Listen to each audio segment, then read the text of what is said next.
소중한 나 무한 행복.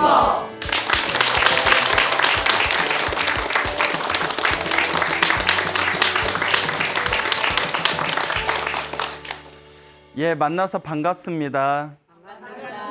예, 광우 스님이라고 합니다. 제가 얼마 전에 순천 송광사의 불일 불교대학이라고 우리 불자님들에게 부처님의 가르침을 전하는 그런 교양 불교대학이 있어요. 그래서 순천 송광사에 제가 그 불일 불교대학에서 우리 불자님들에게 특강을 하고 왔는데 어느 불자님께서 또 소중한 편지를 보내주셨습니다. 그래서 제가 우리 순천 송광사에서 공부하고 계시는 우리 불자님께서 보내주신 이 편지를 좀 읽어드릴까 합니다. 한번 잘 들어보세요. 네. 스님, 잘 올라가셨는지요? 방송 영상보다 실물이 더 잘 생기셨습니다. 비웃는 건가요? 네? 실록이 짙어가고 결이 좋은 바람이 코끝을 스치면 신호흡을 하며 시골 텃밭 야채들을 돌보고 있을 때 비도 오고 해서 오늘은 불교대학을 여차여차 못 가겠구나 하고 있을 즈음 메시지가 왔습니다. 광우 스님 특별 강의가 있습니다. 광우 스님, 소나무 광우 스님이신가? 순간에 망설임 없이 호미를 내던지고 먼 데서 오시는데 나는 절대 가야 한다. 지난 언젠가 방송에서 스님 법문을 들으며 송광사 불교대학에도 와주셔서 법문해 주셨으면 댓글을 단 적이 있었습니다. 광주에서 버스를 타고 시골 서너 동네를 들려 호수를 끼고 구분기를 돌고 돌아 송광사로 들어갑니다. 송광사 개울 돌다리를 건너 마당에 올라서면 마음이 차분해지고 고요해지며 부처님께 감사합니다. 삼배를 올릴 때가 가장 행복한 시간입니다. 불교대학을 다니지만 불교가 무엇입니까? 라고 물어보면 대답도 못하는 부끄러운 자신을 보며 더욱 배워 정진해야겠다 다짐합니다. 먼 길 오셔서 소중한 말씀 진심으로 감사합니다. 금강경 아침 시간이며 온가 일어났다가 사라지는 번뇌와 함께 어디에 가 있는지조차 모르는 마음을 끌어다 앉혀놓고 금강경을 독송하고 나면 맑아지는 느낌으로 하루를 시작합니다. 스님 법문 열심히 듣겠습니다. 성불하십시오. 예, 제가 얼마 전에 순천 송광사에서 불일 불교대학에서 제가 특강을 해줬는데 또 우리 불자님께서 또 평소에 소나무 광팬이셨대요. 그래서 너무 반가운 마음으로 이렇게 또 소중하고 따뜻한 손편지를 보내주셨습니다. 그래서 너무나 다시 한번 감사드립니다. 우리 부처님 가르침에서 한결같이 나오는 구절 중에 하나가 제가 참 좋아하는 구절인데요. 이번 생에 사람으로 태어나기 어렵고 부처님의 가르침을 만나기 어렵다라는 내용이 나옵니다. 그래서 우리 진정한 불자라면 아마 기도를 하거나 혹은 수행 정진을 하거나 혹은 부처님의 가르침을 공부하면서 와, 부처님 말씀대로라면 이번 생에 사람으로 태어나기도 참 어려운데 그래도 우리는 무슨 몸을 받았구나? 사람 몸을 받았구나. 정말 우리가 이번 생에 부처님의 가르침을 만나기가 어려운데 이번 생에 우리가 무엇을 만나게 되었구나? 부처님의 가르침을 만나게 되었구나라는 그런 어떤 불법에 대한 자부심이 가슴에서 밀려 올라와야 됩니다. 그런데 절에 아무리 열심히 다니고 나름대로 기도하고 불교 공부를 했다는 사람이면서도 내가 사람으로 태어난 거에 대해서 기쁜 마음이 없고 부처님의 가르침을 만났다는 것에 대해서 기쁜 마음이 없다면 그런 사람들은 진정한 불자가 아닙니다. 그래서 진정한 불자냐 아니냐의 또 기준 중에 하나가 나는 정말 이번 생에 사람으로 태어난 것이 정말 고마운 일인가, 감사한 일인가, 그리고 부처님의 가르침을 만난 것이 정말 고맙고도 기쁘고도 감사한 일인가, 이게 내면에서 그런 어떤 기쁨과 환희심이 올라와야 됩니다. 근데 여러분 얼굴 보니까 별로 안 올라오는 것 같아요. 예, 그래서 조금 더 수행을 많이 하세요. 자, 이 부처님의 가르침을 공부하다 보면 결국 우리 중생들이 살아가는 모든 모습이 다 자기 업대로 살아갑니다. 뭐대로 살아간다? 업대로 살아가요. 다 자기 복대로 살아가요. 그래서 제가 요새 너무 바쁘다는 핑계로 신도들 상담을 이제 잘 받아주질 못하는데 어쩌다가 오래전부터 상담을 받거나 요새도 가끔씩 이렇게 상담을 할 때가 있으면 대부분이 이제 가정 문제가 제일 많아요. 남편이 어떻고 자식이 어떻고 그다음에 이제 경제적인 문제도 많았고요. 회사가 어떻고 직장이 어떻고 장사가 어떻고 쓰면 어떻게 해야 되겠습니까? 할 때마다 제가 항상 드리는 말씀이 있습니다. 결국 다 뭐대로 살아가더라? 야, 자기 업보대로 살아가더라. 잘난 사람은 잘난 대로, 못난 사람은 못난 대로, 일이 잘 풀리면 잘 풀리는 대로, 일이 안 풀리면 안 풀리는 대로 다 자기 복대로 살아가요. 그러니까 내가 살아가면서 일이 술술 풀리는 사람들, 사실 일이 술술 풀리는 사람들은 저한테 상담을 안 와요. 예? 예, 힘들어 죽겠어요. 상담 오신 분들 보면 다들 힘들어서 오시잖아요. 예, 그거 어떻게 해요? 일이 술술 잘 풀리는 사람도 자기 그냥 복대로 사는 거예요. 일이 안 풀려가지고 답답한 사람도 자기 업보대로 살아가는 겁니다. 결국 누가 지었을까요? 예, 이 인과 업보가 부처님 팔만대장경의 가장 밑바탕입니다. 결국 내가 지은 업은 누가 받는다? 내가 받는다. 내가 던진 부메랑은 나에게 돌아오기 마련입니다. 그래서 힘들고 괴로우신 우리 불자분들한테 상담하신 분들에게 제가 항상 드리는 말씀이 딱 세 가지죠. 기도를 많이 해라. 염불을 많이 하고 부처님의 경전을 많이 독송하고 사경하고 그리고 주력을 많이 하고 절을 많이 하고 하여튼 기도를 많이 해라. 그 다음에 기도하면서 무엇을 많이 지어라? 복을 많이 지어라. 예. 그리고 기도하고 복 지으면서 평소에 무엇을 잘 써야 된다? 그렇죠. 마음을 잘 써야 된다. 예. 그 얘기예요. 예. 마음을 잘 써야 된다. 이 세 가지를 3년이건 5년이건 10년이건 꾸준히 밀고 가면 운명이 바뀝니다. 저 그런 분들 옆에서 실제로 봤어요. 단 꾸준히 하는 사람이 있다 없다. 결국 자기 업대로 살아가요. 딱 자기 업대로 살아갑니다. 부처님 당시에 마하깔라라는 사람이 있었어요. 무슨 깔라? 마하깔라라는 사람이 있었는데 이 마하깔라라는 이 남자는 굉장히 독실한 불자였답니다. 그래서 항상 부처님의 법문 듣기를 좋아했는데 어느 날 부처님께서 이렇게 법문하고 있을 때 부처님의 사찰에 가가지고 부처님이 계신 사원에서 부처님의 법문을 귀 기울여서 듣다가 이제 밤새도록 철야정진을 했대요. 그래서 밤이 새도록 다음날 새벽까지 수행하는 걸 철야정진이라고 하거든요. 자, 마하깔라가 사원에서 철야정진하고 있었을 때 그때 하필이면 그 마을에 도둑놈들이 들어왔대요. 도둑놈 들어와서 이제 부잣집에서 딸그락 이제 물건을 훔치려고 하고 있는데 소리가 너무 컸나 봐요.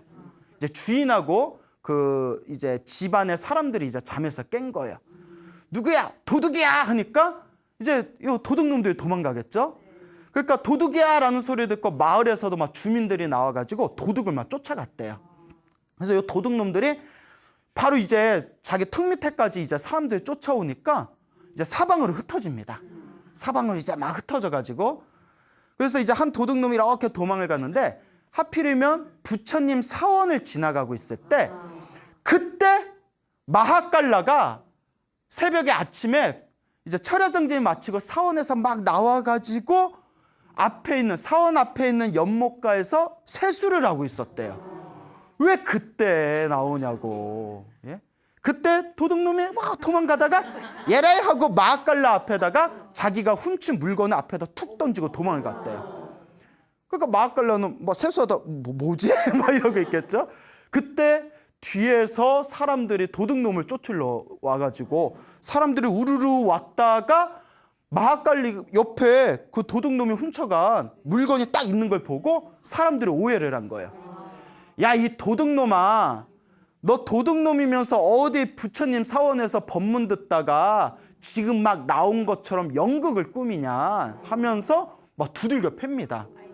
아, 옛날 사람들 무식해. 네? 옛날 뭐 말이라도 좀 붙잡아서 재판이라도 하든가 그냥 일단 치고 봐요.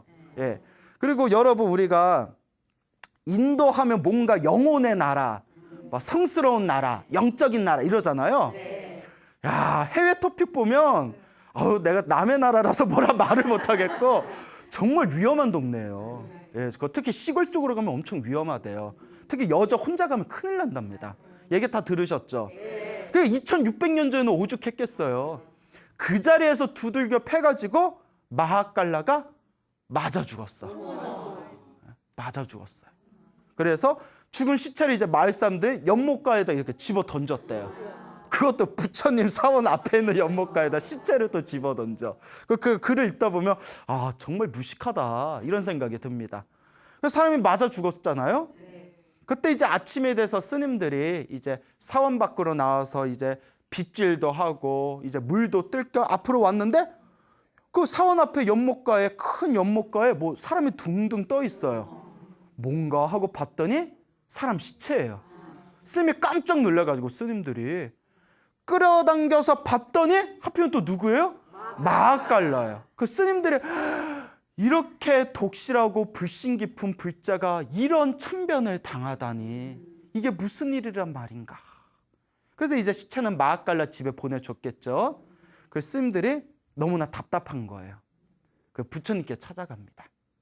부처님, 마앗갈라는 정말 불심이 깊고 아주 독실한 신자였습니다.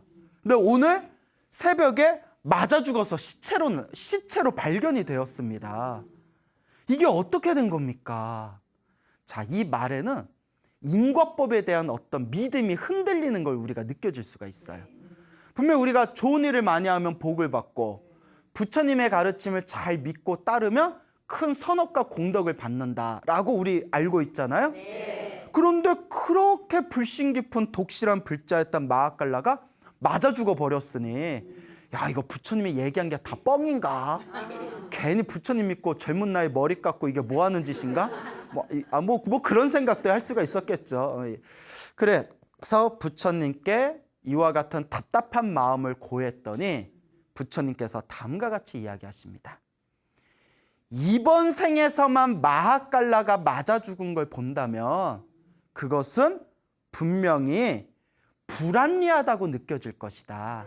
하지만 이번 생에 마앗갈라가 맞아서 죽은 것도 사실은 전생에 누가 지은 업보다 마앗갈라가 지은 업보다 마앗갈라가 지은 업보를 마앗갈라가 받았을 뿐이니 이것이 바로 인과 업보이다라고 말씀을 하십니다. 그러니까 스님들이 깜짝 놀라면서 거룩하신 세존이시여, 마앗갈라가 전생에 어떤 무서운 업보를 지었기에 이번 생에 맞아 죽게 된 건지 너무나 궁금합니다.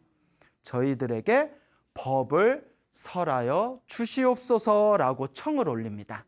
근데 이제 부처님께서 다음과 같이 말씀하십니다. 내 말을 잘 들어보거라.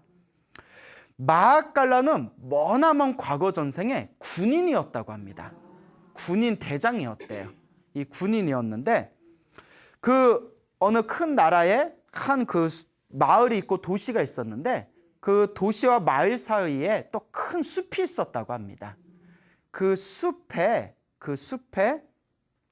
수많은 도적대들이 있었기 때문에 그 숲을 지나가는 많은 여행자들이 도적대들에게 이제 강탈을 당하고 폭행을 당하는 사건이 빈번해지다 보니까 이 왕이 특별히 그 숲을 지키는 군인들을 보냅니다. 그래서 이제 군인들을 보내서 오고 가는 여행객들을 보호하게끔 이제 왕이 조치를 취하게 되는데 어느 날이었대요. 그 군인들과 이제 군인 대장이 있었겠죠.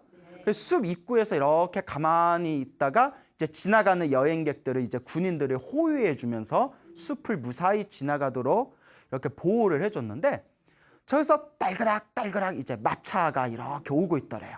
조그만 마차가 왔는데 이제 남자하고 여자가 부부로 보이는 남자와 여자가 앉아서 마차를 타고 숲 입구까지 와가지고 요 군인들에게 저희가 이 숲을 지나가야 되는데 저희들을 좀 호위해 줄 수 있겠습니까? 라고 부탁을 했대요. 그래서 군인 대장이 아예 당연히 해드려야죠 하고 부부를 딱 봤는데 여자가 예뻐. 여자가 너무 예쁜 거야. 네? 큐피트의 화살을 맞아버렸어. 군인 대장이. 그래서 어른들이 이런 얘기를 하세요. 여자가 너무 이쁘면 팔자가 드세다. 여러분들 얼마나 다행이야. 어? 이것도 복이야. 이것도 복이야. 저분 인상 쓰시네. 예? 자, 그 웃자간 말이에요. 예. 아, 여러분 예쁜데 팔자가 드세인 게 좋아요? 아니면 좀 평범하더라도 편안하게 사는 게 좋아요? 그렇죠. 인생사 편안하게 사는 게 최고죠. 예뻐봤자 늙으면 똑같아요. 그래요. 되게 맞아요. 예, 그래요. 너무 예쁜 거예요. 그 군인 대장이 나 이런 감정 처음이야. 그러면서 이제 욕망이 일어납니다. 저 여자를 앗아가야겠다. 예. 미친놈이죠. 남의 여자를 왜. 하여튼 옛날 사람들 무식한 사람들 많았던 것 같아요. 아니, 지금도 끔찍한 일들 많잖아요. 그러니까 인간의 욕망과 번뇌가 그렇게 무서운 거예요. 이제 남편 되는 사람한테, 마차를 끌고 있는 남편 되는 사람한테 사바사바합니다. 에이, 그러지 말고 지금 지나가면 날이 저물면 위험하다. 우리 집에서 쉬고 가자. 그 남편이 이렇게 해를 보니까 해지려면 한참 멀었는데 자꾸 자기 집에서 쉬다 가라니까 남편이 막 찜찜한 거예요. 요 촉을 무시 못 하거든요. 그때 그냥 갔어야 했어. 아, 저 괜찮은데. 근데 군인 대장이 막 군인들, 야야야, 귀한 손님이다. 우리 집에 모셔라. 막 이래 버리니까 얼떨결에 이제 갔대요. 그래서 이제 군인 대장 집에 하룻밤을 머무르면서 요 군인 대장이 꾀를 냅니다. 그냥 여자를 그냥 앗아가 버리면 국법에 걸리잖아요. 자기가 가지고 있는 귀한 보석을 그 남편의 짐에다가 살짝 넣습니다. 남편의 짐에다가 살짝 넣어요. 그다음에 그 다음날 아침이 됐는데 남편이 이제 찜찜해서 부인하고 먼저 마차를 타고 이렇게 가버렸대요. 마차를 타고 가는데 그때 군인 대장이 군인들을, 자기 부하들을 불러서 야, 내 보석이 사라졌다. 빨리 찾아봐라 하고 일부러 막 난리를 친 거예요. 군인들이, 부하들이 막 이렇게 다니면서 막 이렇게 막 찾아보다가 이제 저쪽에 가고 있는 마차를 딱 붙잡아서 그 남편하고 아내가 있잖아요. 그 남편한테 짐 좀 한번 보시다 하고 딱 짐을 열어봤더니 뭐가 있어요? 보석이 있는 거예요. 다 보석이 있는 걸 보고 야, 이 때려 죽일 놈아. 우리 대장님이 하룻밤 편안하게 밥도 주고 하룻밤 잠도 재워줬는데 은혜를 이렇게 왼수로 갚냐 이러더니 이제 사람을 이제 끌고 온 거예요. 그래서 거기에 이제 시골에 이제 법을 담당하는 시골 촌장에게 재판을 겁니다. 시골 촌장도 이제 모르니까 이런 흉악한 놈을 봤나, 이런 놈은 때려 죽여야 된다 이래가지고 구타를 당해서 남편이 목숨을 잃게 됩니다. 목숨을 잃은 남편을 군인 대장이 연못에다 버려버렸다고 합니다.